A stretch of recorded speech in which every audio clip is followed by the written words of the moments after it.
జై శ్రీకృష్ణ.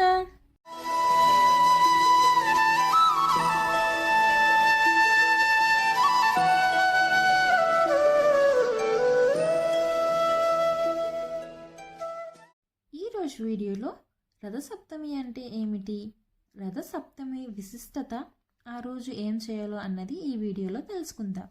రథసప్తమి అంటే సూర్య భగవానుని పూజించే పర్వదినం. మత్స్య పురాణంలో సూర్యుడు జన్మించిన రోజు అని చెప్పబడింది. మాఘమాసంలో శుక్లపక్ష సప్తమి నాడు ఈ పర్వదినాన్ని ఘనంగా నిర్వహించుకుంటాము.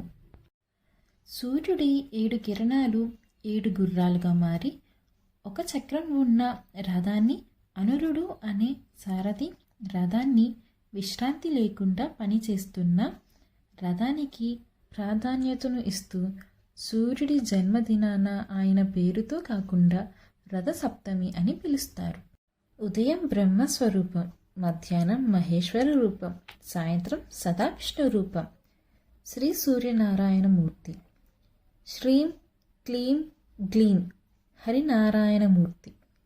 ఉదయం బ్రహ్మదేవునిగా, మధ్యాహ్నం మహేశ్వరుడుగా, సాయంత్రం విష్ణువుగా సూర్యభగవానుణ్ణి త్రిమూర్తి స్వరూపంగా కొలుస్తారు. రథసప్తమి రోజు 7 జిల్లేడు లేదా రేగు లేదా చిక్కుడు ఆకులను తల భుజములపైన పెట్టుకొని స్నానం చేయాలి. ఈ 3 ఆకులలో సౌరశక్తి అధికంగా ఉంటుంది.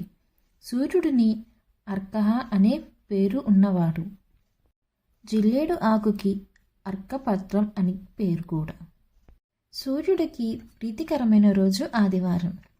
ప్రతి ఆదివారం మరియు రథసప్తమి రోజున సూర్యునికి అర్ఘ్యం సమర్పించాలి. సూర్యుడిని ఆరాధించే వాళ్ళు సప్తమి తిథిని కూడా పాటిస్తారు.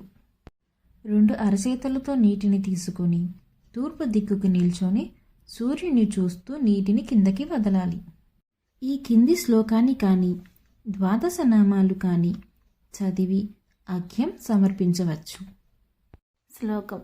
సప్తాసురథమారూఢం ప్రచండం కశ్యపాత్మజం శ్వేత పద్మధరం దేవం తం సూర్యం ప్రణమామ్యహం.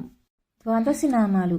ఓం మిత్రాయ నమః, ఓం రవయే నమః, ఓం సూర్యాయ నమః, ఓం భానువే నమః, ఓం ఖగాయ నమః, ఓం పుష్టియే నమః, ఓం హిరణ్యగర్భాయ నమః, ఓం మరీచియే నమః, ఓం ఆదిత్యాయ నమః, ఓం సవిత్రయ నమః, ఓం అర్కాయ నమః, ఓం భాస్కరాయ నమః.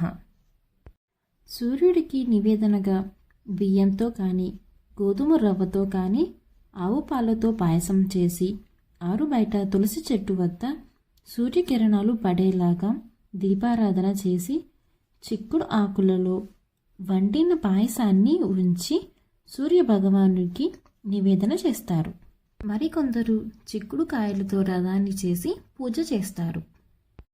సర్వదేవతామయుడైన సూర్యభగవానుడిని ఆరాధించటం చేత తేజస్సు, ఐశ్వర్యం, ఆరోగ్యం సమృద్ధిగా లభిస్తాయి.